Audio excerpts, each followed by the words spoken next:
Welcome to the Adults Corner, When nothing's off limits. we're going to discuss Masturbation. anal, Butthole foreplay. BDSM. Sex. No, we need to make that clear. I do not like things in my butthole. Wait, Chloe, before we start, I just got to unbutton my pants. Okay, girlfriend, you go for it. Dana's unbuttoning her pants now. Did you hear that? And, yeah. Was that good ASMR unbutton? Yeah, undo the zipper again. Wait, it's stuck. It's a metal zipper. Ooh. Ooh, nice. Yeah, bring the mic down. What does that zipper sound like? Oh my God, the mic's sitting on my pussy right now. Okay, we're ready to rock and roll with this episode of the Adults Corner. Dana is nice and comfortable with her I fly can breathe undone. again. She can breathe. I look about 5 months pregnant right now. I'm pushing my belly out. You have to go to TikTok for the video, I reckon. We've got George LaPorge in the studio today. Just think about George is on the floor having a nap.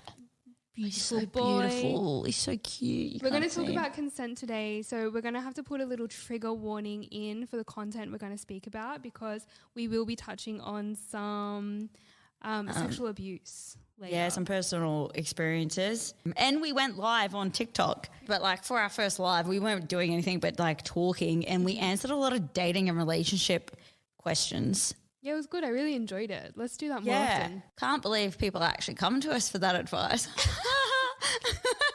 Considering I've been, laid twice in the past year. That doesn't matter. I think we've got some really good words of wisdom to share. Yeah. No, I do agree. Like, I'm just very picky. And a lot of people need a feminine perspective on things. But I'm also super picky because you know why? That circumstance that happened a few years ago with my ex that we talked about, what was it, in episode 3, which has now become like a fear for me, and I've noticed since having that fear. Are we talking about the cum fear? My cum fear. It's so gross. You're scared of cum. I'm scared of cum. Remind us why. That ex. Well, we go into detail about it on episode 3. So if you missed episode 3, go back and have a listen. Like, just do it because you love us. I was dating someone and it was only a short relationship, but he just had funky cum. And he was so big on like wanting me to suck his dick and stuff, and I just didn't want to. Like, it's cum is fucking disgusting. Like the texture, the smell, the colour, the taste, and I just couldn't. And I go into detail about the hypnosis that I got to try to make me fucking suck his dick. But anyways, that's on episode 3. But I have noticed since then my sex life has come to like a dramatic kind of, kind of avoidant. Yeah, so you're scared of being intimate with somebody and their cum getting on you and it being disgusting, or tasting it and it being like absolutely gross because your ex had like clag glue fluoro cum, which is not healthy at all. And he was like I don't want to go into too much detail in case he listens, but like he was a big smoker. I don't care if he listens because I told him. So because he was a big weird smoker. What was that laugh? I don't know. It just made me laugh. Yeah. So he was a big weed smoker, which he thought like contributed to his. That's what I put it down to. Gross cum. Because my ex was a big weed smoker as well. I don't know how much your ex was smoking, but my ex was smoking like quite a bit. But his cum was all right. He did drink a lot of water, like heaps of water, heaps of veggies, heaps of fruit, and he had like a great diet and he exercised. So did this one, but he tried to tell me that he stopped smoking weed. But I mean, this guy smoked weed for like years. Yeah. I would say like 10 years or so. So look, I don't know, because I tend to steer clear of too many people that smoke weed. It's not an interest for me. I don't do it. So I don't really hook up with people that do it because it's not my thing. No, you're into the wines. I'm into the wines. I'm a smoker. I'm a pothead. Yeah, so you go home and you have a cone, or what do you call them? Yeah, a cone. What did you call it? An ongbae. It's pig Latin for bong. Oh my God. Just I say go home, bong, mate. I Just go, say bong, we're Australian. I go home and smoke a big fat choni in my purple ongbae. A Tony? A choni. Oh, choni. Where are you pulling these different words from? You can tell I clearly don't know anything about this. So do you think that this cum fear is affecting your dating life and sex life now? I think so. Well, to be honest, I haven't had sex in in a while. Mm-hmm. I've had sex maybe twice the past 12 months. Mm-hmm. And it's only been with 2 different people one time. Actually, 2 times one person and once with the other person. And the last person I had sex with, which was one time, was to break my Your drought.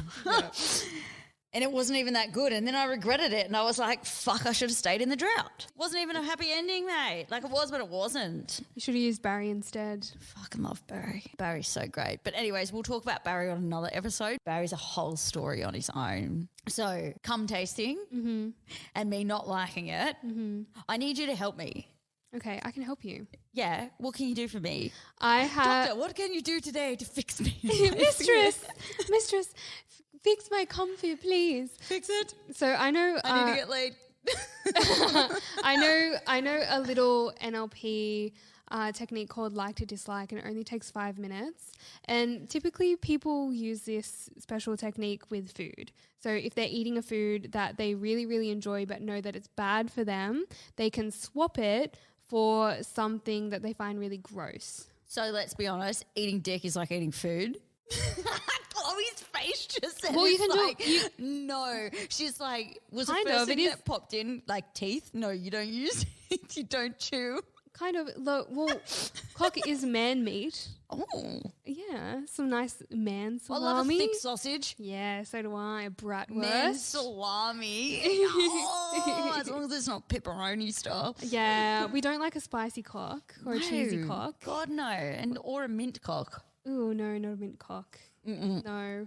So yeah, this like to dislike technique, we can you can do it with smoking as well. So it doesn't have to be food, and you can do it with drinks. So and this saves lives. Like for example, if someone has diabetes but they have a severe addiction to like Coca-Cola, for example, but they just like can't stop drinking it because they've been drinking it for so many years, it's a habit that's been ingrained into their unconscious, and it's like getting off drugs, stopping sugar. Did you know that sugar lights up the same parts of your brain as cocaine does? No. Yeah, so it's not. Cocaine doesn't really light up my brain. It does a reverse effect for me. It makes me just sit there and concentrate. Like I think I have ADHD, but anyways. No, I don't have that effect. So yes, I can certainly help you with your cum fear with my like to dislike NLP technique. So is it because you replace a behaviour with another one, or like you're replacing my thought maybe instead of the Coke? Do you replace the Coke idea with you should drink water instead of Coke? So they're still doing the physical behaviour and the pattern, but with something healthier? So the subconscious mind stores and organizes and labels everything you experience. So for example, and it will store it as a visual image. So if I ask you right now, so that peppermint tea in front of you, for example, when you think about how much you love peppermint tea, do you have a picture? Of the tea bag in the cup. Of how much you love. So when I ask you, like, isn't that a feeling though? Feelings can be associated. But the specific question I'm asking you is, Dana, when you think about how much you like peppermint tea, do you have a picture? I just visualize the tea bag in the cup. So so the tea bag is in the cup. And when you see that picture in your mind, when you're visualizing it, where is it? Where's the location of the picture? Show me with your hand. Right here, in the middle of my forehead. How big is it? It's about the size of this cup. Okay. Like it's sitting right here in front of my head. Is it in colour or is it black and white? It looks how it looks. Like it looks like as if it was in colour. So it's in colour? Yeah. Okay, cool. Is it changing or is it moving? No, it's just sitting there. It's still picture. Okay, so what I'm asking for now is the submodalities. So the submodalities are the subsets of modalities that your unconscious mind has labelled that experience of liking the tea. So when I ask you, Dana, when you think about how much you dislike cum, do you have a picture? And you have a feeling too now, I'm guessing. Oh, she's gagging. Yuck, it's fucking disgusting. Yeah, it's so like you're having a physical repulsion when I ask you to think of that image. No, and I feel it in my throat and in my stomach, and I visualize that tinted green clag-like fucking blob like in the middle of my forehead. So it's in the same spot as where the cup is, but not. What would happen if I asked you to move that picture of the green blob? So get that picture up and throw it all the way to the other side of the building. Oh my God, what if it sticks to the wall? It's okay, just throw it away. just throw it away, make it teensy weensy and make it black and white and dissolve it. Does that change your feeling inside? Okay, well now when I think of it, I don't really think of it. Like it's not coming up in the front of my head. Good. So it's worked. So we can do a proper. Do you want to explain what my burp and my coughing is? Okay, so Dana is burping and coughing right now. Sometimes when we clear energies out of our system, we can burp, we can cough, we can yawn, we can sneeze, we can poop, we can need to go for a wee. So Dana is now clearing the negative energy that has been generated from the gross picture of cum. Yeah. Now when you said the word cum, I visualize it on the wall. Beautiful. It's changed. That's so fucking weird. Isn't it? Yeah. Yeah. Almost like magic. Cool. So we're going to test that out tomorrow, clearly. But we should have to do this again. That wasn't a proper intervention. So when we do this next time, we'll film it because it's a little hard to get the whole idea. Just don't replace my peppermint tea with that. No, I wouldn't do that to you. We will replace it with something that you agree on, that you like and said that is similar to cum. So we can film that and do a proper demonstration. We'll put it on YouTube. Yeah, on YouTube. On the Cherry DTV YouTube? Yep. So youtube.com/cherrydtv. So if we fixed your cum fear, how do you think that would change your life? I think I definitely want to interact with males more on a physical base, because like I even told you today, like I feel like I'm becoming asexual because I'm just not interested in sex or anything physical with someone. So is it just like a non-interest, or do you think you get the ick quite easily? I get the ick quite easily. Yeah. But in that time frame, Chloe, I have in the past year with that dude that was 2 times. I'm remembering what you're about to say now. So this one time. You said you had this comfy, but there was this one time last year where you had an experience with this guy and he came on your face and you tasted it. It was the first time and you didn't freak out. It came on my face. Ever, because I was big on like, no one comes on my face. No. What a privilege for this guy. Fuck, 100%. He should be grateful. Anyway, that was also the same guy that was like adamant on, because we'd both been drinking. So on that night, he asked me like 3 times before we had sex, consent. Mm-hmm. He's like, do you consent to this? And I was like, yes. And he's like, but I just want to make sure, I just want to double check. After we like kept kissing for a little bit and we had a little bit of foreplay, and he's just like, no, I just want to double check. And then did it again. And I was just like, what the fuck? I kind of giggled and I laughed and I was like, what do you mean? Yes. I said, yes. Like, stop asking me. I said, yes. And he's like, I just want to make sure. And I'm like, okay. And now I look back on it and I go, I'm so grateful that he asked that. And he's the first person that's ever done that, asking me for consent. And I wish more guys would do that or learn from it. And he checked in multiple times. And I know I laughed at it during it, but I actually really respect him for doing that. And I think I kind of laughed at it and took it as like, what the fuck's going on? Because I feel like a lot of chivalry kind of these days, like it's not really around, so, or it's kind of lacking. So when a male does a gesture like that, you're kind of like, is this a joke? Because I don't get to experience it that often. So I kind of took it as a joke, but now I'm like super grateful. And I definitely prefer that over the experience I had after him. Not saying he was bad, but I just appreciated how vulnerable I could be in his presence. And do you think you were able to be so vulnerable in his presence because he checked in with you and he continually asked consent from you? Yeah, he just didn't make me feel pressured into anything, and I just felt really relaxed and comfortable. Like I tried a lot of things in the bedroom with him that night that I'm like, it would take me having to date someone to try those things that we tried. And literally this was like the first night I slept with this guy. And that's all from clear communication and just him being open and accepting and checking in, and him just being open-minded as well. That is excellent, because I've slept with a lot of people and I can't recall a single time where somebody has specifically said to me, like, do you consent to me doing this, or would it be okay if I did this? Well, that'd be quite annoying too, because you check in with so many people. I should clarify, in my personal life. When I did full service at a brothel, and the clients would always ask, There would be like the few who would make assumptions and go to do something, and I'll be like, like please always ask first. And then they learn, and then they would see me again, and then they would ask. Yeah. But in my personal life with normal civilians who aren't paying, and I've just like met them on like Tinder or a nightclub or something like that, never ever ever did they ask. And sometimes they would even do things which,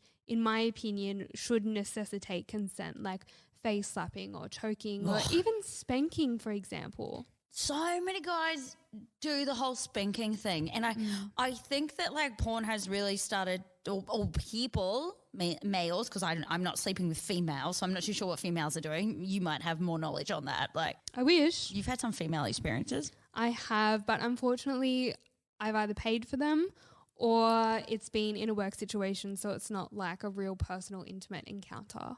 I've had sex with one, it was sexual activities, but I didn't have sex with her. One woman outside of the dungeon, outside of paying for it, and I met them at like a sex party, and her partner was involved, and I felt like he was the main focus, and she was there doing it as a treat for him. It's not because she was genuinely interested in like sleeping with me, a woman, which sucked because I was way more into her than I was to him, and it was really fun. While he was fucking her, I fucked him in the ass. So it was like a I'd watch that. Like a train. It's like a fuck train.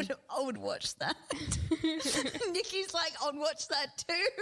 He loved it. He took it really well. How'd his wife take it? He had a big cock and he was pounding her, and she was like, and like we had to stop a few times and change positions just because like that position wasn't working for her. Yeah. She was a tiny, skinny little girl. That was doggy position, right? No, like she was on her back and her legs were like over her head, and he was in between, and I was behind like fucking him. I think he just got excited from like being enveloped in beautiful women. That is a good position though, but at times it does get quite painful. Look, I have really poor circulation in my legs, so after my legs are up for like maybe like a few minutes, I'm like, let me put my legs down, bro. Like, bad hips, bad circulation, mate. Like, let me stretch out. But if they do have a big dick and putting your legs up, sometimes that can be like you're poking my belly. Especially in the morning time when your stomach's full of air and you haven't quite farted. You're just like awkward. Anyway. It's a bit awkward. There was one time where I was sleeping with my with this guy who I'm seeing on and off now, and it was a morning and we were sleeping together, and he was like fucking me harder than he usually does. Usually we're quite like slow and passionate and like tantric, and he was just like kind of going at it like a little jackrabbit, and like he fucked a fart out of me, and that's so embarrassing for me to say because he fucked a fart out of me. It's very embarrassing for me to say, but it wasn't like But that happens all the time when I have sex now. I just fart. When I squirt, I fart, and I'm like, oh fuck, I'm sorry. He had this look of disgust on his face, and I was like, grow the fuck up. No, actually, the guy that I was telling you about, the one that I felt really vulnerable and respected with, I farted during sex, and he goes, just let it out, baby. And I was like, oh, okay, whatever. I was like, fucking who cares? Let it out. My ex that I was with for like 6 years, he did get excited when I farted during sex, because I've only done it like a handful of times, but I did it, he'd be like, ugh. I literally need to, if anyone's listening to this podcast, I need to find someone who likes girls that fart. I know someone, but you wouldn't like him. No. They still need to come with other qualities. What were you talking about before that? Because now I'm distracted with farting. We were talking about how I hadn't had anyone in my personal life who's asked me for consent, and then we talked about in my sex work they did, or if they didn't, I told them to, and then they learnt, and then they did it. Do you think they carried that into their personal life? The people who came regularly and saw you, and then after the first time they learnt, they had to ask you for consent. Do you think that's something that they took away from those sessions and carried it into having sex in their personal other personal life? Yes.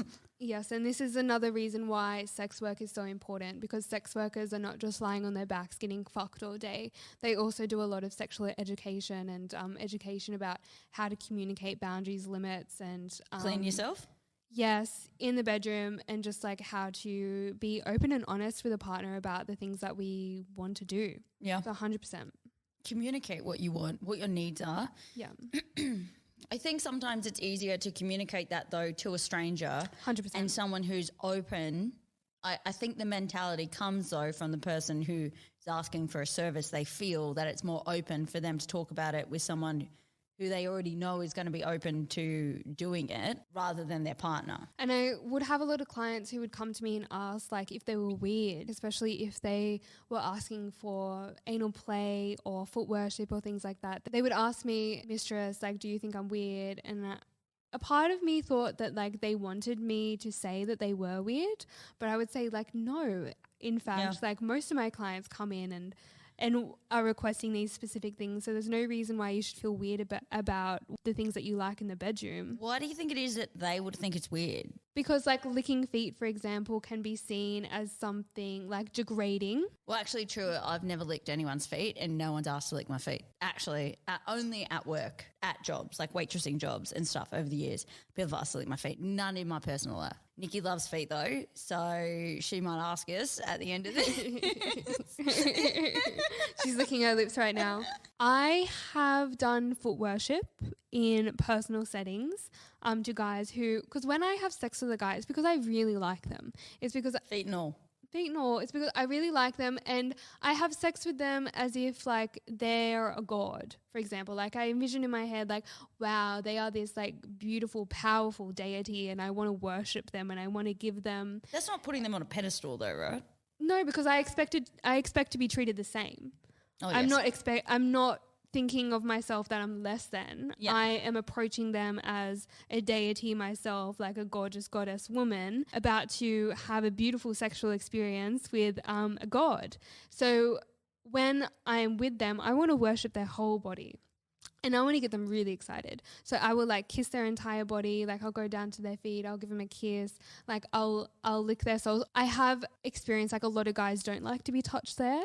On their feet? On their feet. Yeah, or they'll have certain areas of their body. I would be like, no. Massage, I'm okay for massage, but like, look at my feet. I just don't personally like my feet. They're pretty dry and cracked, so I'm just like, got my mum's feet. Nah, not a vibe. Nikki wouldn't like my feet. She'll have to go for your web toes. My web toes are cute. I was so ashamed of them for years and years and years and years, and I would hide them up until I was 19, and then I moved in with a housemate, and one day he noticed them. He was like, oh, look at your feet. They're really cool. And I was like, why have I been hiding them for so long? Yeah. And then after that, because I would wear socks all the time. So I would go bare feet everywhere. You should make a web toe page. You are full of great ideas, Dana. I know. It's web toe page. Web toe foot fetish. So yeah, after that, I just felt empowered by like my unique feet. What I found surprising is when I became a dom and I started doing foot worship sessions, they wouldn't even notice. What? They wouldn't notice, and How can you not notice? And they'd be sucking on them, and I would say, "Have you ever worshipped feet with web toes before?" And they'd be like, "What?" And they'd be like, yeah, like my toes are web, look. Some of them would look and not even notice, and I literally have to like point it out and see my first and my second toe are joined. I watched you the other week shove your whole foot in the poor dude's mouth. He was special. Was all your toes and all, and I was like, no wonder why they wouldn't fucking notice. They've got a whole foot in their mouth. Well, that specific session that we did that you saw, there was a lot of content like jammed into a short amount of time. Jammed into his mouth. So like sometimes I would have hour sessions where it would just be foot worship. We'd start with massage. Just let your birds out. They're fine. And then go on to like kissing and licking and things like that as well. So yeah, I understand from like what you saw last weekend, like how would they know if they webbed if you're shoving your whole foot down their throat? But he sucked on it though, I saw it. Yeah. But I want to go back because when you talked about treating someone like they're like a god and all this stuff, it's great that that's your view and how you approach sex. But can you say that maybe not at work, but in your personal life, like some of these people that you're matching with on whatever that bloody app is that you use, Feld or Fetch or whatever it is. Field, close enough. F. We'll call it F, that you find on there, can you say your experiences have been the same though, that people have that same mentality and treat you that same way? When I'm sexually interested with somebody that I've met on a dating app, I always talk with them in depth before I meet them. Like say we're we're keen on each other and we want to have a sexual experience with each other, I won't just text them. I'll get on a phone call with them. I'll get on a video chat with them to like vibe them out and have a discussion with them, ask them questions and just see how they answer it with their words and how they answer it with their body to determine whether or not I want to go through with that. So what's really strange, because she does this with everyone she matches with on this F app, and when I have attempted that with guys that I've matched with on Hinge or Bumble, they didn't want to bar of it. They would be like, no, I would rather meet in person. They couldn't make time for a video call or a phone conversation. And I'm like, well, that's a fucking red flag, isn't it? That's a big red flag. I had that too. Yeah. Or first of all, I send voice messages. So I get a feel for them through their voice first to determine whether I want to keep chatting with them or not. The sound of a person's voice to me is really important. I'm really attracted to... Yeah, well, I learned that the hard way, didn't I? Yeah, I'm really attracted to certain tonalities. So yeah, I've been rejected from phone calls and video calls before, and then I just don't meet up with them. I also want to talk about today people and them sending unsolicited dick pics. It's illegal for people to send unsolicited dick pics now. Illegal. It's now illegal. Just recently come in. Very recently. Yeah. It's great. Like, I am a massive frother for a great dick pic. Oh, I love a good dick pic. I love a good dick pic. But when I say this, I mean, if you're on my subscription account, like OnlyFans, send me all the dick videos and photos you fucking want. Because that's an NSFW platform. And because mentally, I go on to my OnlyFans mentally prepared to see dick. Yeah. And because I also request it. On OnlyFans, I'm really massive on like dick pics, and I'm okay because I actually tell my followers it's okay to send them to me. Like, you don't need to pay to send them to me, because I know that's what some other girls do on those accounts. And you're similar to me. Yeah, so I am all for the dick pics. I don't charge anyone for them to send it to me, and I give them a voice rating when they send it through. I do written voice or video ratings. The point is, if somebody sends me their dick pics, because I'm quite open that I love dick pics, but yet again, only on OnlyFans, because I'm mentally prepared for it. If I go to my Instagram messages and I see a dick pic, I block that person because I'm like, fuck you, that's disrespectful. 100%. Like, I don't go to a PG platform expecting to see X-rated content. And now, with the new laws in place, if you do send an unsolicited dick pic, or even a solicited dick pic, or even sexy chat on Instagram, your account can be taken down, or you can get a warning, because they monitor the messages now too. I think like a lot of it with the consent and with the sending of that kind of stuff, you really need to get consent first. Just because it's digital, or you haven't had a conversation, or you think she's not going to see my message because she doesn't respond. It's not about that mentality. It's about just don't fucking send it, mate. But you're a sex worker. You must be used to it by now. You must just love it. Like, you're just a sex worker, just take it. Like, that's what they assume. But it just comes with also like the no respect and the whole boundary situation, because I know I've noticed in my personal life and at work, in work situations, where a lot of people don't treat you with respect just because of the industry you're in. So they're consuming your service, but at the same time they don't respect you or see worth in you. But they see worth in the feeling that they get from your service. Mm-hmm. But yet they don't see worth in the individual providing the service. Even though when people sign up to my OnlyFans, they get an automated message welcoming them to my page, and I talk through like the different services I offer. And in there I mention like, send me a dick pic or a pussy pic and I'll give you a free rating via voice. Even though I send that, there are still people, lovely people, who message me and say, mistress, would it be okay if I send a dick pic? And I find that so polite. Yeah. So polite. Well, that's good. They're learning. But I also think they've been burnt from other girls on other accounts, so they always ask as well. Definitely. But it brings me back. Remember the last waitressing job I did, which was this year, and I swore by it. I said, I'm never going to work another fucking Bucks party ever again, because I was just like, fuck this. fuck these people were just so fucking rude. So many bad things happened. Some of the things that other females were doing at the jobs, I'm just like, I'm not okay with this. Waitressing has changed. I mentally have changed and grown kind of out of being in this party vibe. It's not the same as when I was there like a few years ago being like, woohoo, it's a vibe, like have fun. Remember the guy that kept trying to touch my nipple? And like I didn't give him consent. I literally said to him, I said, my nipples are sensitive. I don't like them being touched. Do not touch me. Literally my words over and over and over again. And he still didn't fucking get it. And he kept trying, which it also didn't make it okay that some of the females that were working there were letting the guys touch their nipples. But then I voiced my boundaries and said, it's not okay. Please don't do it to me. I don't want it done. I don't want you to touch me. Don't do it. What you just said there is really, really important to mention because each individual girl, whether they work in sex work in real life or online, have different rules and have different boundaries. Yeah. So it's always great to ask questions. We accept dick pics. Well, other girls don't, yeah. Yeah, other girls don't. And sometimes people will ask me like if I accept videos, for example, or like slave videos. Maybe they've like done like a slave task and they want to show me. Yeah. So I accept that, but other girls don't. So that's why it's so super important to always ask whether it's a yes or a no. And I have an experience from when I was working full-time in a brothel where one of the girls was away and this guy came in and he only ever used to see this one Irish woman and she wasn't there. So he saw me and he naturally assumed that I would let him go down on me because she allows that. I didn't offer that service and he got angry at me and he yelled at me. And we had to cut off that session and I had to explain to him that every girl offers a different service and if you wanted that you should have asked beforehand. I'm ending this session now. You're not getting your money back. You need to leave. It's the exact same thing that happened at the party.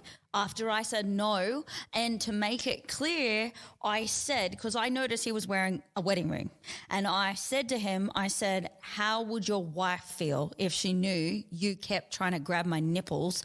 Not even because I said no, but just trying to do it in general. And he goes, fuck you, you fucking bitch, you fucking slut, you fucking all this, and got so angry at me. And I'm like, why? Because I brought you back to reality, because I called you out on something that's not acceptable and not okay, and I brought your personal life into it because I needed you to understand it's not okay. And I was the one that was at fault. He hated me the whole night and he kept trying 3 times after that. And I kept reinstating, you are married, don't fucking touch me. And he went around the whole party and badmouthed me to everyone. And the party didn't want to extend me because this guy was just saying, I'm a shit waitress, you're boring. And it's like, mate, I'm not boring. It's the fact that you put me in an uncomfortable situation and now you're blaming me for it because you can't understand what's okay and what's not okay. You can't take no for an I'm answer. not boring. You're just a fucking shit cunt. I am fun. But the fact that like you're not bringing out my fun, vulnerable, fucking happy side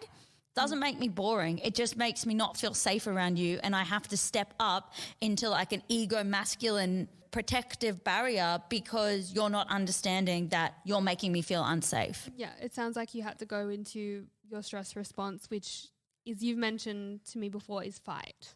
Fucking So 100% it is. With your words. Of course I have a bit of trauma from like fear when I do go out that I'm going to get attacked because it's happened so many times. But it was my response that I no longer could control. I never like hit anyone, but I would get so annoyed and fired up that I'd be like, if you want to do something, don't just throw a fucking cup at me. Like you either come up and say something and confront me for whatever issue it is or insecurity that you're carrying around projecting onto me and ruining my night rather than like just throwing shit at me. I'm like it makes me like I'm shaking now talking about it because you shouldn't have to think when you're going out people want to attack you. It makes me so sad that women do that and they don't support each other. But I don't even know these people. This is the thing. I've never seen these people. I've never had a conversation with them. I have no idea who they are. Like, why are you doing this? Do you think it's because men and women outside of the industry make assumptions about who you are as a person. 100%. And hate that because it goes against their beliefs and values, and 100%. things that go against their beliefs and values piss them off. Yeah. Like what I was even telling you today about the people I went to school with and the close circle of friends, like girls I had, and I'm still really close with one of my friends. And she has 3 children. Like I've went to school since primary school with her. She's still friends with all of our friends we went to school with. I'm not. So she's the only one I still talk to. Mm-hmm. And over the years, they've said to her, why are you still friends with her? Because of the industry I'm in and what I do. And they've made comments being like, why do you let her around your kids? Like, what do you think I am going to do? I'm actually really good with kids. You are. You're excellent with children. It blows my mind that people have these associations to the industry, like we're filth or we're dirty or we... They think that's all we do, and we're not anything else. But it's only what we do for a job. So it's like, like the accountant example. It's like they're an accountant, but they're not just an accountant. That's only one part of who they are as a human being. Yeah. Just like us. Our work is only one part of who we are as a human being. They're going to make assumptions about you. Like 100%. I can tell you from dating experiences, because I'm an open book. I've never hidden the fact that I'm a dominatrix, because I think it's really cool. I'm proud of what I've done. When you tell people you're a sex worker, they are making all these assumptions about you. Yeah.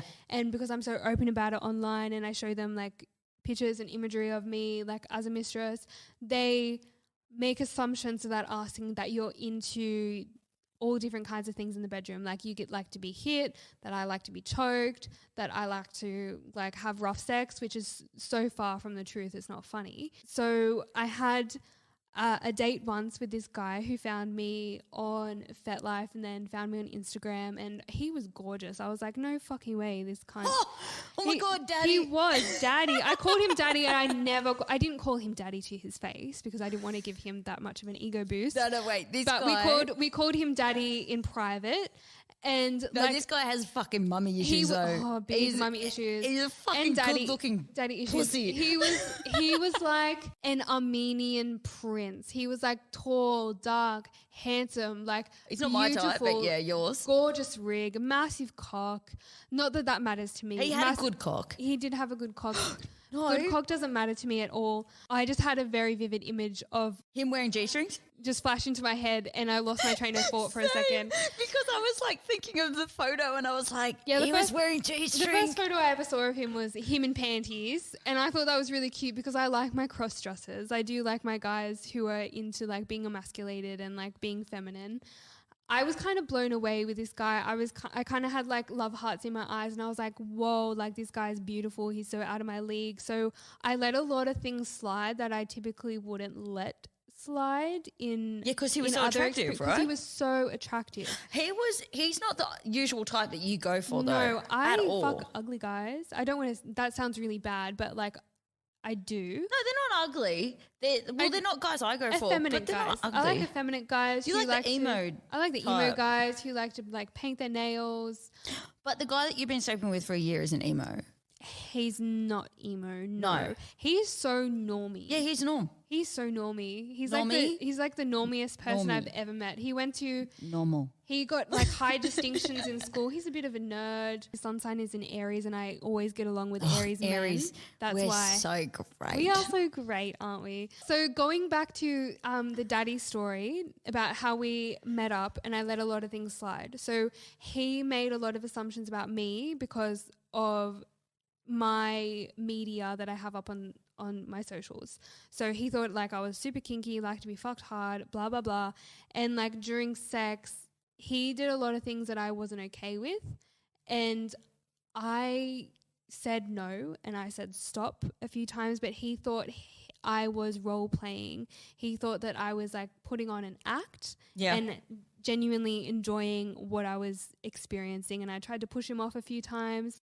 It was just an uncomfortable situation to be in. It was a very uncomfortable situation because my stress response is not to fight like yours is. Mine is to fawn, which means to pander to the aggressor. So I went along with everything he did or like asked me to do because that's how I felt safe. But he thought what he was doing was okay. He thought like it was all fine and dandy. And then afterwards, when he left and I processed the situation, I realized that that was not okay. I could have done more. I should have spoken up more. I should have like shoved him off me. However, I didn't. But to be honest, if you did do that, would it have done anything? Because by the sounds of what you're describing, I don't think you still would have registered. And even after you confronting him afterwards, so he didn't fucking register. He was not picking up on my behavioural cues, like my facial expressions. He did not check in with me at any time. He did not ask if what I'm doing is okay. But you said you pushed him as well, like to get off you. So he clearly didn't get body language either. So he was pulling my hair, and then he was on top, and like he was fucking me really hard, and I was trying to like push him off, and I'd be like, no, that hurts, because it hurts. Penis was really big, and I don't really like take big cock very well. Having a big cock is great if you know what you're doing with it. Yeah, if you don't, it's a weapon. He was jackhammering me really, really hard, and I was trying to push him off. Don't want to go into too much detail about it, but like that all happened. It finished. He left, and I processed what happened, and I was like, oh, like that wasn't okay. Maybe I could have said more. I need to let this guy know that it wasn't okay, because I was worried that like if he's done this to me, he's done it to other women. He's going to do 100%. it. He's going to do it in the future. He's going to keep doing it. No one's ever brung it up to him. I would have never done this in the past. I organized a phone call with him, and I jumped on and I say like, hey, like I'm not feeling really good about the encounter that we had. I feel like you weren't picking up on the vibe I was giving out. I mentioned a few times for you to stop or slow down, and you ignored me. Like you did things to me without asking consent first. I feel like if you want to do those things in the future with women, you need to ask if they're okay with it or not. I told him, you've made assumptions about me because of my line of work. You think that I'm into this stuff when actually I'm not. And you communicated how you felt and how it made you feel during the time and after the time. Long story short, I told him like he needs to communicate more. This wasn't okay. You need to ask consent. His response was not good at the beginning. He could not handle the negative criticism, and he was like, well, this kind of sounds like a Jared Hayne experience. And I just went silent. I didn't say yes or no. I was kind of like, what I'm saying is you need to ask consent. You need to check in. I would have been like 100% dick. Really wanted him to listen to me. So I wasn't like saying like you did this, you did that. I was like, the responsibility is 50-50 in this situation. Like we were both involved. It takes two to tango. And I told him like my stress response was fawn. And he was like, it's not my problem. Your stress response is fawn and you couldn't communicate. And I said, no, actually, like I did communicate several times and you ignored me and you continued. It was a very awkward conversation. We kind of just like cut it off. And then it wasn't until like 2 weeks after he contacted me and he was like, I'm sorry for what I did. Yeah, but he only contacted you because he wanted that fuck again. Yeah, and he kept pushing and pushing that subject after you said you didn't want to have sex with him. So I don't think he actually learned anything. I just think he's a fucking joke, that dude. In the moment when he did apologise, I do think he was sincere. I do think he learnt from it. I do think he'll communicate better in the future, and he apologised for being so rude, and he communicated that like he did some reflection and he said that he could have handled that feedback better, but in the moment it triggered him and he was offended. It's so great how Chloe sees the best in everyone, and I just sit here and go, what a fucking load of bullshit. That guy's just saying it because he wants to get laid again. I don't think he learned anything from it. 2 weeks isn't long enough to learn something from it. Unfortunately, another situation needs to arise for him for it to click. I personally think that some physical or some other situation needs to happen for him to understand, fuck, her words make sense now. So I call bullshit. Yeah. But it's really great and positive that you see that aspect of him and you blocked his number, so that's even more fucking positive. So the learning from that story is to never make assumptions about somebody and their sexual preferences, and to always ask questions, always ask consent, and to negotiate boundaries. Like what is a hard limit and what is something that like you're okay with experimenting with. Yeah. I do have to say though, because when we started working together, because I'm pretty like upfront and aggressive, just like how I described the last dude, like beat it, fuck you, if you do something during sex that I don't like. Over the years I've kind of learnt to be like speak up and be like, I don't like it, stop. And I do think at the very beginning when you and I were like talking about sexual encounters, because a lot of females talk about this like in detail.